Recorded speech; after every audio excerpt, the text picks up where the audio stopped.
one of my raw materials suppliers wanted to create a company that was full transparency, circular, sustainable, looking after the people who were farming. The majority of quality orange blossom, for example, comes from Morocco. The Berber women traditionally have farmed this. These women are picking these blossoms in the middle of the day because the children are asleep, etc. In actual fact, that's the worst time to pick a flower because it's open.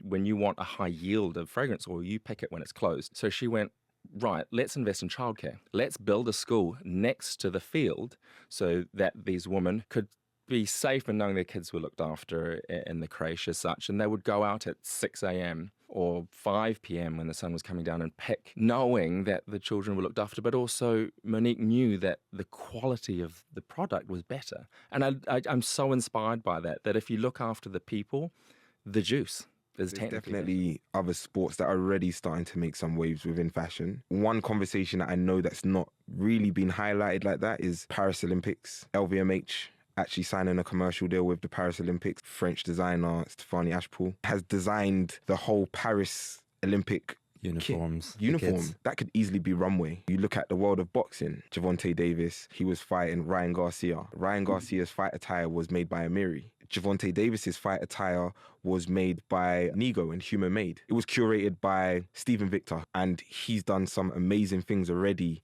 with him and building him out subtly into sports and fashion. He manages Tyshawn Jones, the skateboarder from New York. He was at Pharrell's Louis Vuitton show and he was skating in the Louis Vuitton Timberlands. Back into boxing again, Ramla Ali. Her last 4 fight attire, Christian Dior, Alexander McQueen, Daily Paper, streetwear brand, and Off-White. Her last kits, no one's speaking The about. whole of the kind of industry would come into the showroom.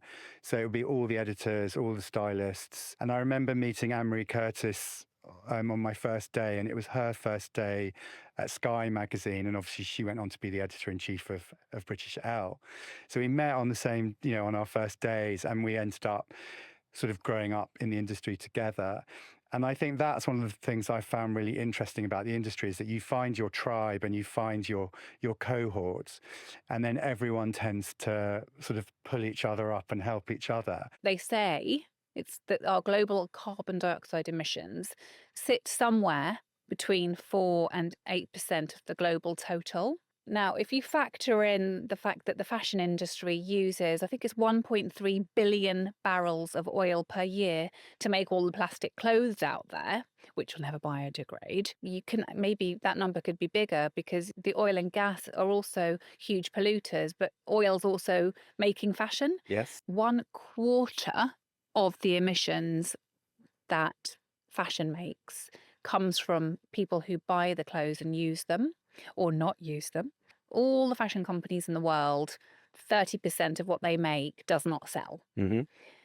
We buy clothes, we take them home. We don't wear 70% of what we own. We don't need those things. So why have them?